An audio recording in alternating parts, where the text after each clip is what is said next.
Assalamualaikum warahmatullahi wabarakatuh. Nabda bil basmalah. Hadil Mustafa Muhammadin sallallahu alaihi wasallam wa ila mu'allif wa hadal kitab min syekhina wa syekhihim. Al-Fatihah. Bismillahirrahmanirrahim. Alhamdulillahi rabbil alamin arrahmanir rahim maliki yaumiddin iyyaka na'budu wa iyyaka nasta'in ihdinas siratal mustaqim siratal ladzina an'amta 'alaihim ghairil maghdubi 'alaihim waladdallin amin. Bismillahirrahmanirrahim. Kana an-nasu ummatan wahidah fab'atha Allahu an-nabiyyina mubashshirina wa munzirin وأنزل معهم الكتاب والحكمة وأنزل معهم الكتاب بالحق ليحكم بين الناس فيما اختلفوا فيه وما اختلف فيه إلا الذين أوتوا من بعد ما جاءتهم البينات بغيا بينهم فهدى الله الذين آمنوا لما اختلفوا فيه من الحق بإذنه والله يهدي من يشاء إلى صراط مستقيم.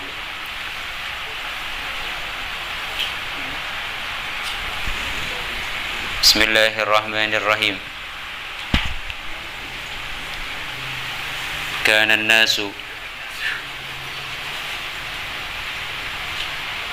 an-nasu adalah manusia itu ummatan wahidah, umat yang satu di dalam apa? Alal imani, bersatunya manusia itu di dalam keimanan. Fakhtalafu,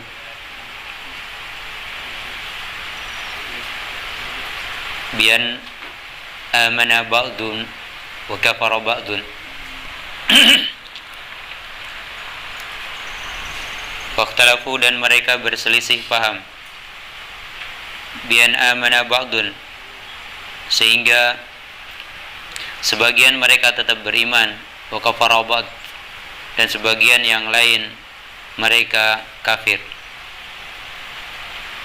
Fab'athallahu an-nabiyyina, fab'athallahu, maka Allah subhanahu wa ta'ala mengutus an-nabiyyina, mengutus para nabi, ilaihim, kepada mereka. Diutusnya para nabi untuk apa? Mubasyirina, membawa berita gembira, membawa kabar gembira.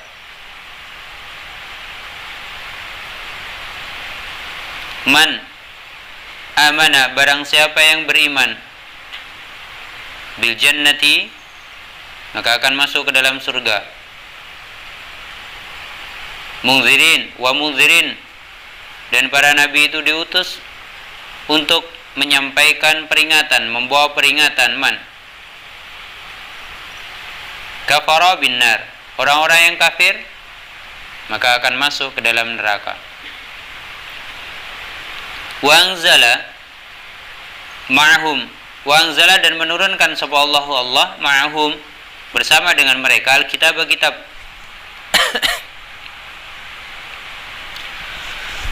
Bima'na al-kutub, mana kitab di situ adalah beberapa kitab. Bil haqqi, dengan benar. Muta'alliqun bi anzala, kitab yang Allah subhanahu wa ta'ala turunkan kepada mereka, membersamai diutusnya mereka itu untuk apa? Liyahkuma, untuk memberikan keputusan bihi, dengan kitab itu memberikan keputusan, menegakkan hukum, bainan nasi, di antara manusia.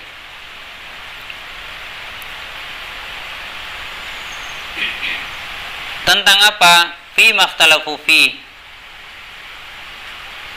tentang perkara yang mereka perselisihkan, perkara yang mereka perdebatkan.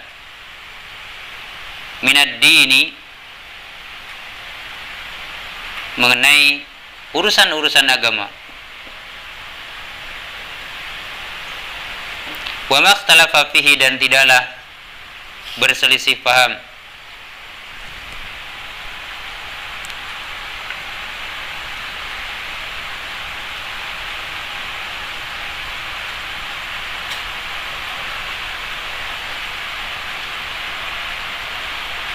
tidaklah berselisih paham ad-din dalam tidaklah berselisih paham di dalam urusan agama itu illal ladzina utuhu, kecuali orang-orang yang sudah ada di antara mereka diberikan Alkitab, Alkitab. Fa amana ba'dun wa kafara ba'd. Sebagian beriman dan sebagian kufur. Min ba'di ma ja'atsumul bayyinat. Mereka kufur ataupun mereka beriman min ba'di ma ja'at, setelah datang kepada mereka al-bayyinat, keterangan-keterangan, penjelasan-penjelasan yang nyata.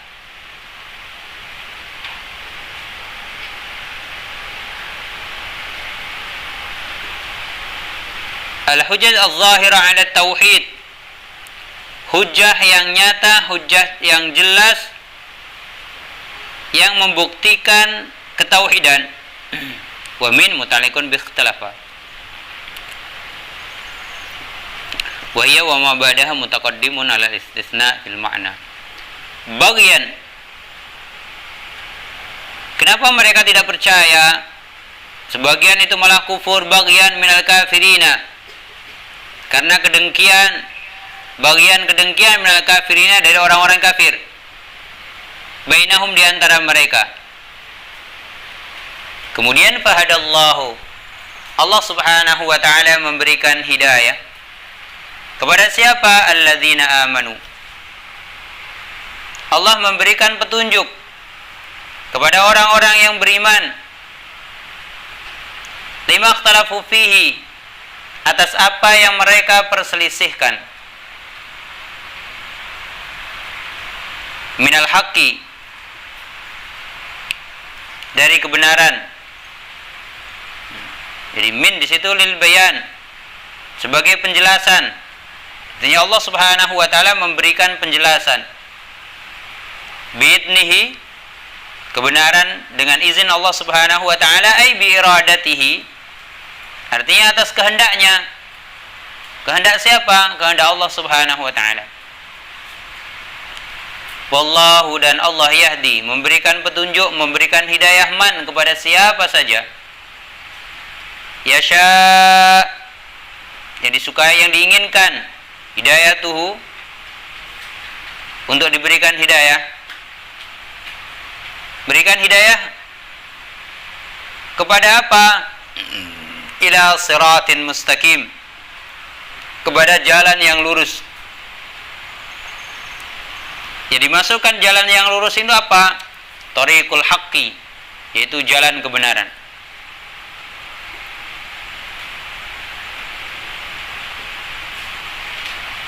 Wa nuzila, dan diturunkan apa ayat ini fi juhdi ashabal muslimin, diturunkan berkaitan dengan kesusahan yang yang ditimpa oleh kaum muslimin.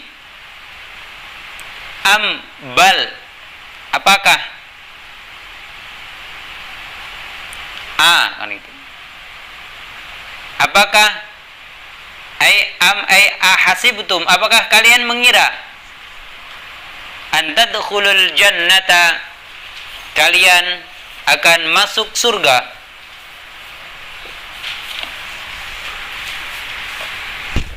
Walamma, walam, dan belum, ya'tikum,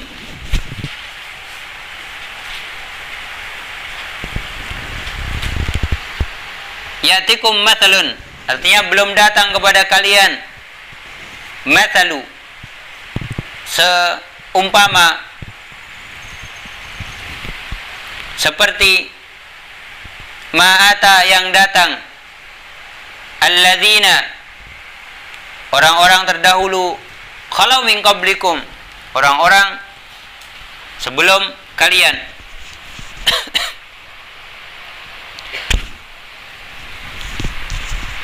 minal mu'minina, dari orang-orang mukmin. Apa yang belum datang kepada kita ketika kita menyatakan berhak untuk beriman, berhak untuk masuk surga, padahal belum datang kepada kita. Apa yang datang? Minal mihani, dari ujian-ujian. Fatasbiru, dan kalian bersabar, kama sabaru, sebagaimana mereka orang-orang sebelum kalian ini sabar. Massathum,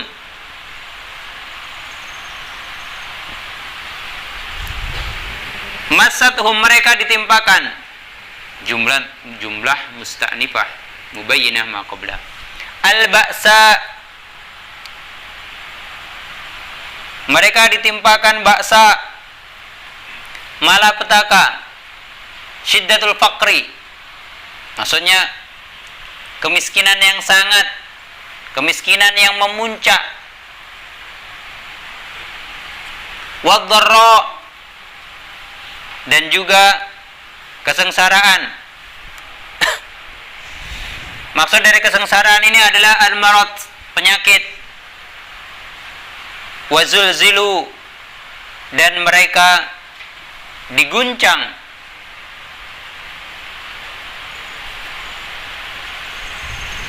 Maksud diguncang itu adalah u'iju bi anwa'il bala, mereka ditimpakan, dikejutkan dengan berbagai macam bala, berbagai macam cobaan, berbagai macam ujian.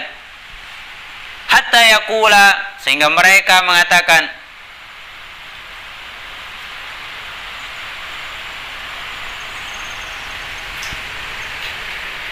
bin nasbi wa rafi'i qala hatta yaqula ar-rasul, sehingga mereka mengatakan Rasul, walladzina amanu ma'hu, dan orang-orang yang beriman kepadanya. Istibta' lin nasri, mereka menganggap bahwa istibta' lin nasri, terlambatnya pertolongan. Litanahi syiddah alaihim, disebabkan karena memuncaknya kesengsaraan yang menimpa mereka. Mata ya'ti nasrullah, mata kapan ya'ti datangnya nasrullah, pertolongan Allah Subhanahu wa taala. Alladzi wa'adnahu, yang sudah Allah janjikan.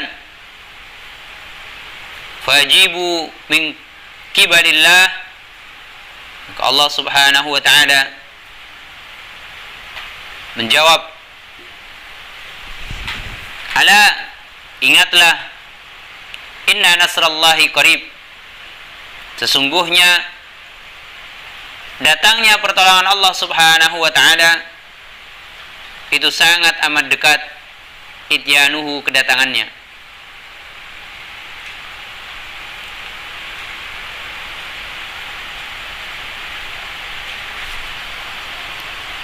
Pembahasan kedua. Tadi satu pembahasan, kita membahas lagi. Yas'alunaka ya Muhammad, mada yunfikun.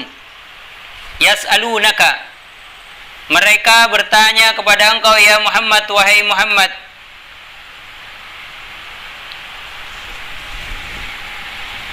Bertanya tentang apa? Mada yunfikun, ay alladhi yunfikuna wasail Amr ibn Jamuh. Tentang apa yang mereka nafkahkan. Mereka bertanya, ketika mereka mempunyai harta, kemana harus mengeluarkan infak, siapa yang harus dinafkahi. Alladzi yunfikuna wasail, dan yang bertanya itu adalah Amr bin Jamuh. Dia adalah kana syekhan, dia sudah sepuh, tapi zamalin, seorang yang hartawan, banyak hartanya. Fasalan nabiyya, dia bertanya kepada Nabi sallallahu alaihi wasallam, mada yunfiqu wa ala man yanfaq. Pertanyaan kepada Nabi adalah, apa yang akan dinafkahkan dan kepada siapa dia mengeluarkan nafkah itu, memberikan infak gitu. Qul lahum, katakanlah kepada mereka, ma anfaqtum min khairin, apa saja yang kalian nafkahkan dari kebaikan. Bayanun lima syamila lil qalil, syamilun, entah itu yang kau infakkan itu mencakup lil qalil, bagi yang sedikit, wal katsir ataupun banyak. Wa fi bayanul munfik,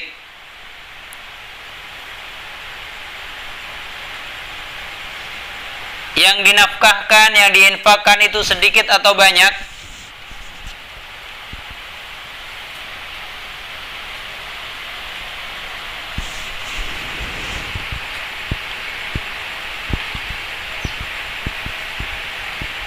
Alladhi ahadun syakir soal fajaba 'anil musrif alladhi huwa asyak wal akhar. Artinya jawaban ini menjadi jawaban terhadap siapa saja yang menerima nafkah dan siapa saja yang mengeluarkannya. Itu nafkah itu dikeluarkan untuk siapa? Lil walidain, untuk kedua orang tua, wal aqrabin, dan untuk kerabat, wal yatama, anak-anak yatim, wal masakin, orang-orang miskin, wabnis sabil, dan orang yang sedang dalam perjalanan. Aihum aula bihi, mereka adalah yang lebih berat untuk menerimanya. Wa ma taf'alu, dan apa saja perbuatan min khairin, dari kebaikan, min infaqin atau ghairihi, dari infak atau selainnya, fa innallaha bi alim, fa innallaha, maka sungguhnya Allah Subhanahu wa taala, bihi, dengan kebaikan-kebaikan yang dilakukan itu, alimun, mengetahui. Allah pasti akan mengetahuinya, wa majazun alaihi, dan Allah akan memberikan balasannya.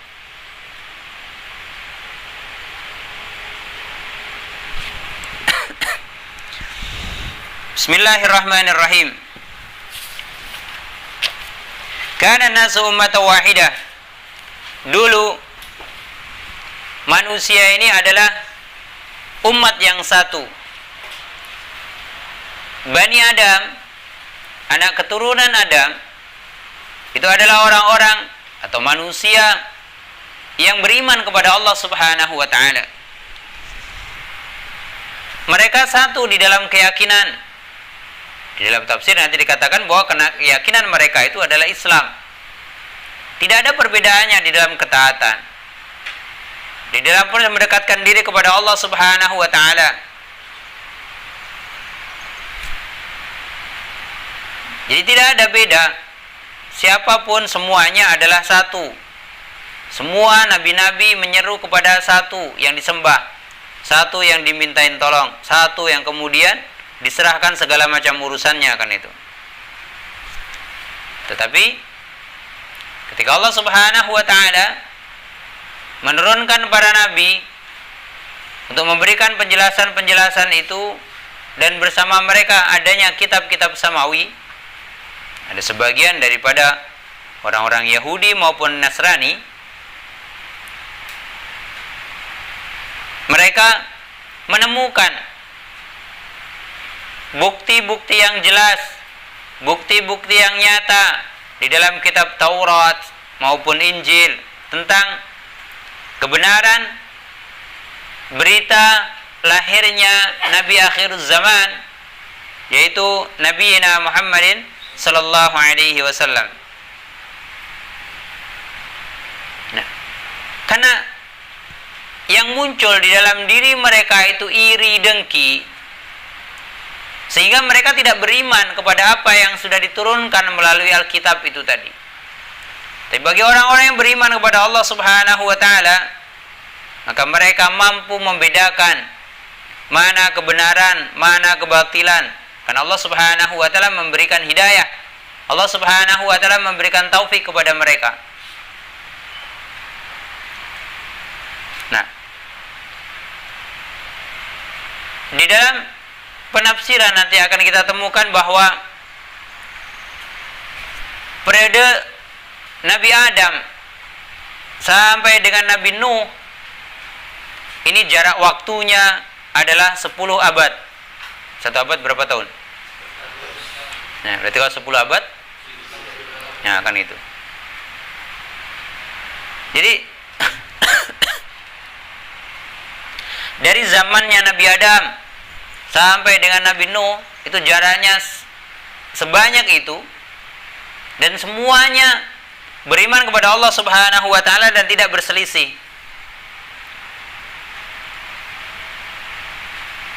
Makanya kana an-nasu ummatan wahidah. Umat yang satu tidak berselisih di dalam ketaatan dan keimanan kepada Allah Subhanahu wa taala, sehingga Allah Subhanahu wa taala menurunkan wa ba'atsallahu nabiyyina mubasysyirin wa mundzirin. Itu tugas daripada para nabi itu mubasyir wa mundzir, memberikan peringatan dan juga memberikan kabar gembira. Kabar gembira di dalam riwayat-riwayat dalam sejarah itu banyak. Bagaimana ketika Nabi SAW memberikan kabar gembira kepada kita semua dengan ungkapannya kullu ummati yadkhuluna al-jannah, semua umatku masuk surga illa man aba. Atau Nabi mengatakan man qala la ilaha illallah dakhala al-jannah, siapa yang mengucapkan kalimat la ilaha illallah pasti masuk surga. Tidak ada tawar-tawaran itu. Itu kan bagian daripada kabar gembira. Walaupun tidak dijelaskan secara terperinci oleh Nabi Shallallahu Alaihi Wasallam bahwa orang-orang yang melakukan dosa ini nanti masuk neraka dulu untuk dibersihkan, tidak disampaikan. Itu kan berita gembiranya. Wa mundzirin, membawa peringatan. Peringatan-peringatan barang siapa yang melakukan kezaliman, barang siapa yang melakukan kemaksiatan, hakikatnya itu akan kembali ke dalam dirinya sendiri. Allah Subhanahu wa taala mentakdirkan kepada seluruh umat manusia ini takdir-takdir yang baik. Pilihannya adalah dalam kita ini mampu, mau atau tidak melaksanakan takdir-takdir itu. Nah, oke. Itu titik poinnya diutus para nabi, yaitu untuk membawa kabar gembira dan juga peringatan. Wa anzala ma'ahumul kitab. Tetapi Allah Subhanahu wa taala menurunkan kitab kepada para nabi yang diutus tadi. Untuk apa? Kitab itu diturunkan liyahkuma bainan nas, agar manusia ini menjadikan kitab-kitab itu sebagai patokan ketika mereka menemukan perselisihan. Wa in tanaza'tum fi syai'in farudduhu ilallahi wa rasulih. Jadi kalau kita menemukan tanazu', perbedaan pendapat, kita kembalikan lagi kepada Al-Quran, bagaimana Al-Quran berbicara tentang itu. Cara diskusi dengan Al-Quran itu adalah dengan mengkajinya. Jadi untuk menetapkan hukum, menjadikan Al-Quran, menjadikan kitab-kitab itu sebagai bahan rujukan utama di dalam memutuskan perkara. Makanya Allah Subhanahu wa taala memberikan penekanan, "Wa man lam yahkum bima faulaika." Kewajiban kita adalah berhukum dengan hukum yang diturunkan oleh Allah Subhanahu wa taala. Kalau belum mampu berhukum dengan hukum-hukumnya Allah Subhanahu wa taala, jangan mengingkarinya. Karena kalau proses pengingkaran kita itulah yang kemudian menjadikan kita itu sebagai orang-orang yang zalim, orang-orang yang kafir, tidak mau berhukum dengan hukum-hukum Allah Subhanahu wa taala.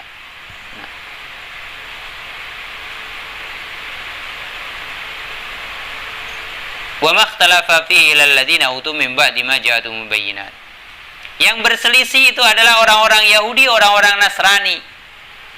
Karena mereka memahami ayat-ayat Allah Subhanahu wa taala itu berlandaskan dengan kemampuan mereka.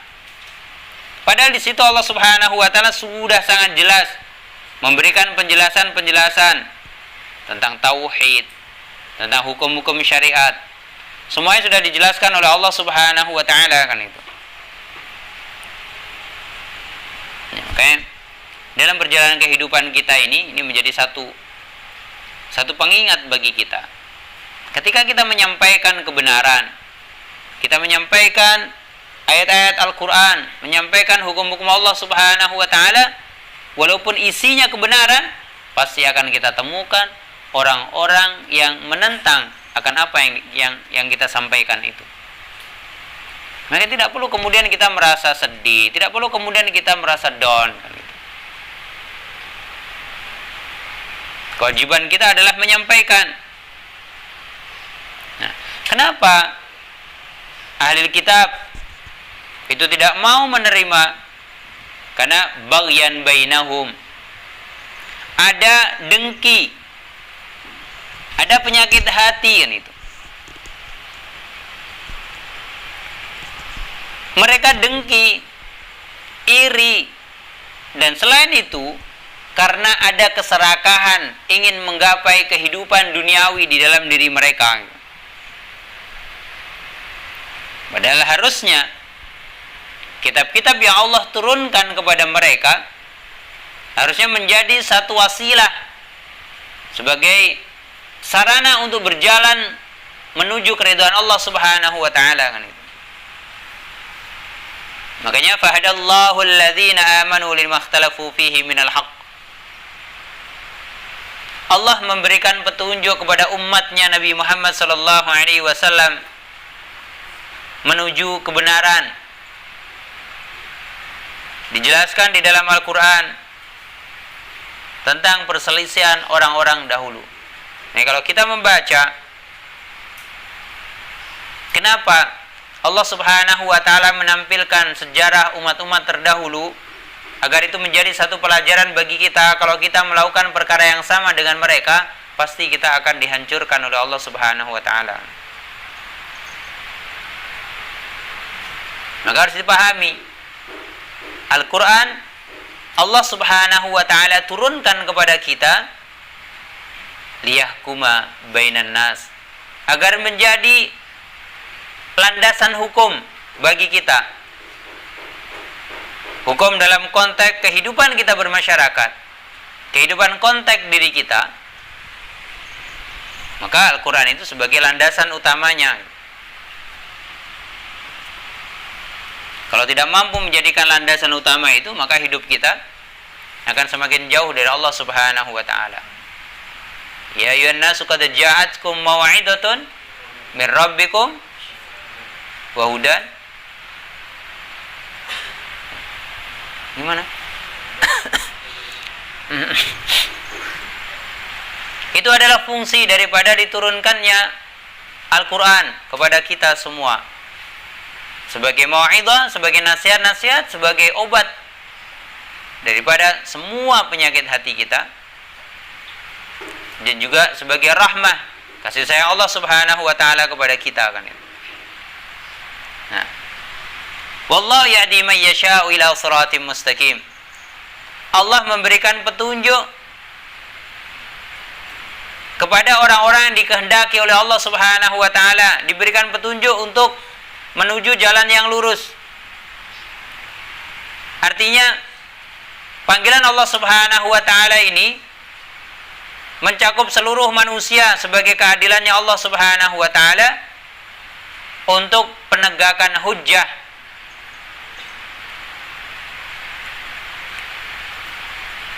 Agar apa?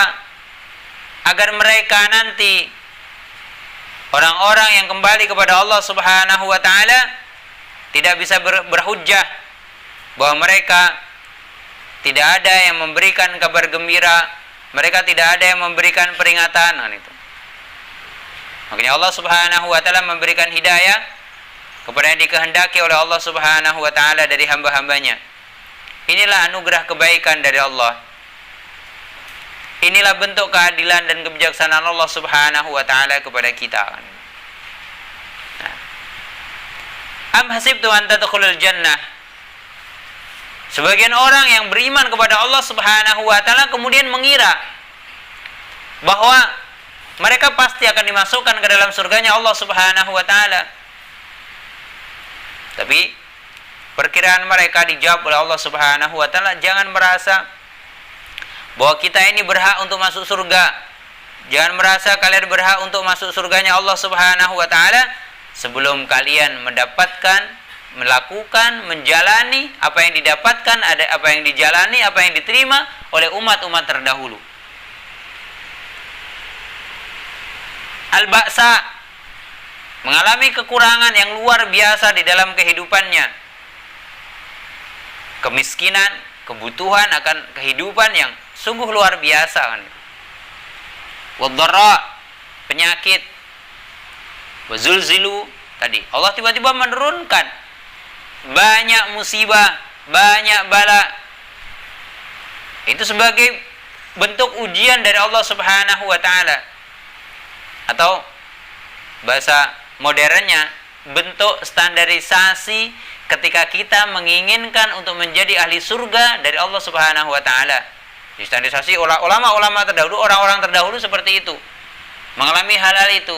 Tiba-tiba ada penyakit yang banyak, kelaparan di mana-mana, kekurangan di mana-mana. Itu juga sebagai bahan ujian bagi manusia. Kalau kemudian mereka benar-benar beriman kepada Allah Subhanahu wa taala, pasti akan mengatakan, fa ya'lamuna annahu al-haqqu min rabbihim. Ini semua datangnya dari Allah Subhanahu wa taala. Tidaklah Allah Subhanahu wa taala mentakdirkan segala sesuatu kecuali memang Allah menginginkan kebaikan daripada kita. Tapi bagi orang-orang yang tidak beriman kepada Allah Subhanahu wa taala atau mengalami masalah keimanannya, mereka akan mengatakan, "Madza aradallahu bihadza mathalan?" Apa yang Allah inginkan sih? Kenapa kelaparan di mana-mana? Kenapa musibah di mana-mana? Kenapa banjir di mana-mana? Kenapa ada corona? Pertanyaan-pertanyaan itu indikasi daripada munculnya masalah iman di dalam diri kita kan itu. Wazulzilu hatta yaqula ar-rasul wal ladina amanu mata nasrullah. Sehingga dengan pedenya manusia nanti akan mengatakan, mata nasrullah, kapan sih sebenarnya pertolongan Allah Subhanahu wa taala?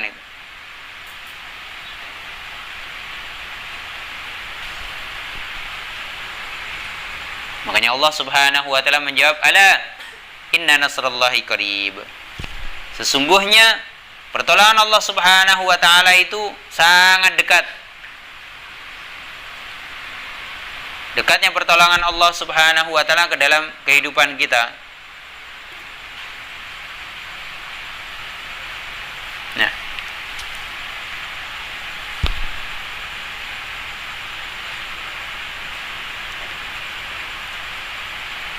kewajiban bagi kita adalah bagaimana kita selalu berharap untuk bisa mendapatkan pertolongan Allah Subhanahu wa taala di dalam kehidupan kita.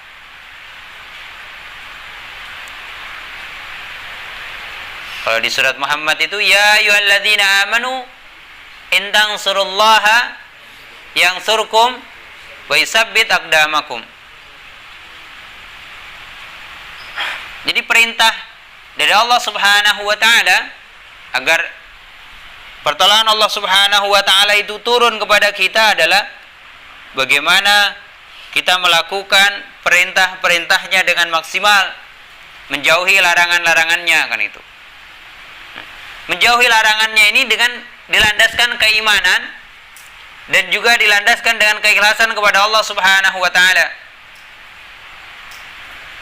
Oke. Barang siapa yang bertakwa kepada Allah Subhanahu wa taala, maka Allah Subhanahu wa taala akan memberikan jalan keluar. Intinya adalah kita bertakwa kepada Allah. Kalau takwa kepada Allah Subhanahu wa taala, maka pertolongan Allah Subhanahu wa taala itu akan mudah datang kepada kita kan itu. Tetapi ketika keimanan kita mengalami masalah, keyakinan kita mengalami masalah, tentu pertolongan Allah Subhanahu wa taala ini belum akan datang kepada kita kan itu.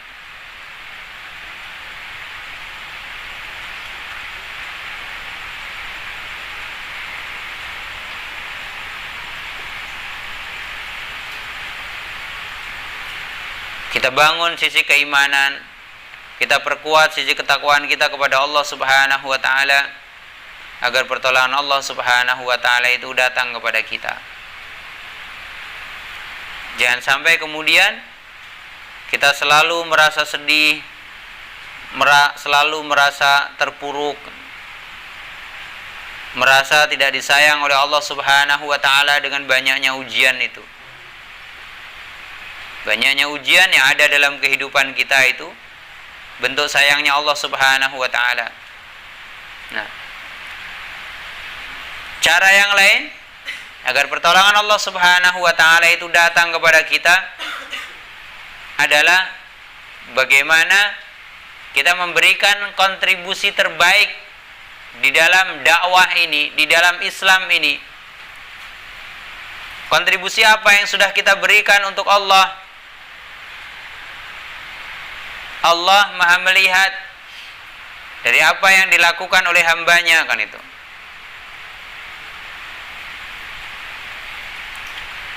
Berikutnya untuk mendatangkan pertolongan Allah Subhanahu wa taala ini dengan membangun sisi ukhuwah, sisi persaudaraan di antara kita.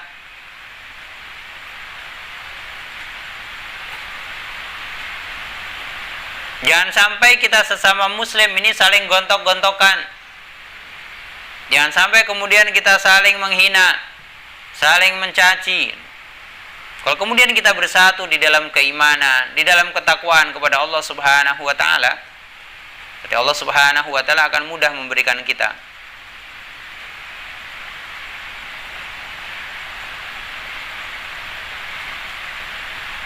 Nanti ketika umat ini bersatu, maka Allah Subhanahu wa taala akan menampakkan orang-orang munafik. Orang-orang munafik itu akan terlihat.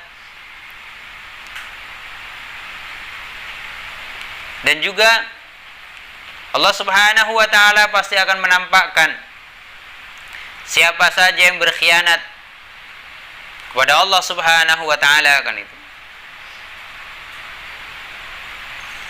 Juga kita akan benar-benar mendapatkan pertolongan Allah Subhanahu wa taala ketika kita semakin komitmen di dalam melaksanakan sunnah-sunnah Nabi kita Muhammad sallallahu alaihi wasallam. Sunnah Nabi dalam kehidupan kita yang sering kita bahas itu sangat banyak. Kemudian Allah Subhanahu wa taala akan memberikan pertolongannya kepada kita kapan? Ketika kita benar-benar mampu menjadikan Nabi kita sebagai qudwah, sebagai suri tauladan di dalam kehidupan. Laqad kana lakum fi Rasulillahi uswatun hasanah kan gitu. Jadi kita jadikan sisi kehidupan Nabi ini sebagai tauladan bagi kita. Kapan pertolongan Allah Subhanahu wa taala akan datang? Ketika kita sudah benar-benar memasrahkan segala hal yang terjadi di dalam kehidupan kita kepada Allah. Tawakalnya dibenerin, pasrah kepada Allah. Wa may yatawakkal 'ala Allah fahuwa. Jadi Allah pasti akan memberikan pertolongannya kepada kita. Allah pasti memberikan jalan keluar di dalam kehidupan kita.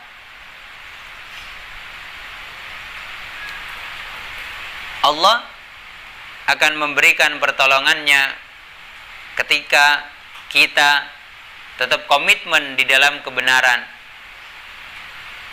Zaman fitnah, mungkin yang kita hadapi sekarang ini sudah banyak fitnah di mana-mana. Fitnah diri kita, fitnah dunia dan segala macamnya itu bagian daripada fitnah. Kita harus tetap bertahan. Bertahan di dalam keimanan, bertahan di dalam perjuangan kita. Tetap sabar menjalankan semua takdir-takdir Allah Subhanahu wa taala kepada kita. Makanya kalau Imam Al-Ghazali membagi sabar itu sabar di dalam melaksanakan perintah, sabar di dalam meninggalkan maksiat, dan sabar ketika sedang menghadapi ujian dari Allah Subhanahu wa taala. Yuk, perbaiki salat kita. Perbaiki hubungan kita dengan Allah Subhanahu wa taala agar kita mampu mendapatkan pertolongan Allah Subhanahu wa taala yang dijanjikan bahwa pertolongannya itu sangat dekat. Yas'alunaka madza yunfikun. Pembahasan berikutnya adalah tentang ketika ada orang-orang kaya ini bingung, harta yang mereka miliki ini mau dibagi kepada siapa? Siapa yang berhak? Maka satu ketika Zaujatu Ibnu Mas'ud atau Zaujatu Mas'udnya Ibnu Mas'ud itu, ada seorang sahabat itu bertanya kepada Nabi SAW, punya harta, kira-kira siapa yang terbaik untuk diberikan harta itu? Kalau seorang istri yang punya harta, maka yang terbaik diberikan adalah suaminya, kemudian anak-anaknya. Jadi sedekah terbaik, nafkah terbaik itu adalah kepada kerabat, kepada saudara-saudara kita. Kenapa itu menjadi sesuatu yang terbaik? Karena ketika kita berbagi harta kepada mereka, menolong mereka dari sisi kehidupan ekonomi dan juga menyambung tali kekerabatan. Sebenarnya itu gitu loh. Tapi sebagian orang menganggap bahwa ketika saudara sendiri yang memberikan itu, ini penghinaan, nih saya dianggap tidak mampu. Ada juga yang seperti itu. Padahal sunnahnya Nabi SAW itu dari yang paling dekat dengan kita. Kalau kita fokus di ayat ini, memberikan nafkah itu kepada siapa? Lil walidain, kepada kedua orang tua. Jadi kita bantu orang tua kita. Antum yang sudah secara ekonomi mapan, bantu orang tua, nafkahin mereka, berikan harta kepada mereka. Kalau kemudian antum tidak memberikan harta, kita sebagai anak tidak memberikan harta kepada mereka, orang tua kekurangan kemudian mengambil harta kita, maka kita tidak boleh marah. Nabi mengatakan apa? Anta wa maluka li abika. Engkau dan hartamu itu milik orang tuamu, milik ayahmu. Jadi kalau orang tua kita ngambil uang kita, bapak kita ngambil uang kita, ya memang itu miliknya dia juga gitu loh. Jadi yang paling berat untuk dibantu pertama kali itu adalah walidain. Kemudian wa aqrabin, saudara. Nah, saudara ini yang mana? Laki-laki dulu atau perempuan dulu? Mengikuti kacamata sunnah, yang harus kita berikan adalah saudari kita. Setelah saudari baru saudara. Jadi saudara perempuan kita bantu terlebih dahulu sebelum saudara laki-laki kita. Ini namanya akrabin, akrab, orang-orang dekat dengan kita. Wal yatama, baru kemudian nanti orang-orang yatim. Orang-orang yatim yang berada di sekeliling kita. Wal masakin, orang-orang miskin. Wa ibnis sabil, ibnu sabil, orang yang sedang perjalanan kan gitu. Berjalan untuk jihad di jalan Allah Subhanahu wa taala gitu. Nanti baru fi sabilillah dan segala macamnya itu. Inilah berkaitan dengan harta. Harta ini adalah titipan Allah Subhanahu wa taala. Dalam kehidupan ini walaupun kita punya harta, kita harus tetap punya sifat zuhud, punya sifat qanaah di dalam kehidupan kita. Zuhud itu bukan berarti berpakaian lusuh, kumuh, itu tidak. Zuhud itu amalan hati, bukan amalan fisik. Bisa saja orang pakai pakaian yang mahal, pakaian yang bagus, tetapi hatinya tidak mempunyai keterikatan dengan dunia. Hatinya tidak mempunyai kecenderungan dengan dunia. Maka disitulah dia sudah zuhud. Beda, ini sudah pakaiannya cobang-camping tapi keinginan dunianya kuat, maka itu bukan zuhud. Nah, itu yang harus kemudian kita dudukkan permasalahan itu. Jadi yang namanya zuhud itu adalah amalan hati. Dimulainya dari mana? Dari kita memenuhi diri kita dengan sifat qanaah. Merasa cukup. Bukan memaksa cukup. Jadi merasa cukup. Manusia fitrahnya selalu merasa kurang.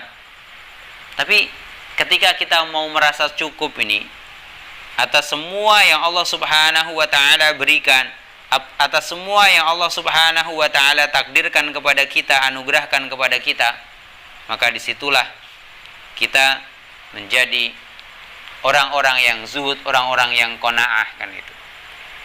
Nah, jadi mengawali kita berbagi harta itu dari kedua orang tua kita, saudari-saudara kita, anak-anak yatim, orang-orang miskin, Ibnu Sabil, orang yang sedang melakukan perjalanan, kan itu. Entah itu perjalanan untuk berjihad, entah itu perjalanan untuk menuntut ilmu, ataupun orang yang jalan untuk apapun itu, maka itu berhak untuk dibagi. Nah, wa ma tafalu min khair, kebaikan-kebaikan apapun yang kita lakukan, fa innallaha bi'alim, Allah mengetahui tentang kebaikan itu. Maka jangan sampai kemudian kita merasa bahwa kebaikan yang kita lakukan itu tidak ada manfaatnya. Ada manfaatnya dan banyak manfaatnya di hadapan Allah Subhanahu wa taala. Itu juga bernilai di hadapan Allah Subhanahu wa taala sebagai bekal bagi kita ketika nanti kita kembali kepada Allah Subhanahu wa taala. Itu yang bisa kita bahas pada pertemuan malam hari ini. Ya Rabbi bil Mustafa واغفر لنا ما مضى يا واسع الكرم يا رب بالمصطفى بلغ مقاصدنا واغفر لنا ما مضى يا واسع الكرم يا رب بلغ مقاصدنا واغفر لنا ما مضى يا واسع الكرم. Ahwat jangan keluar dulu.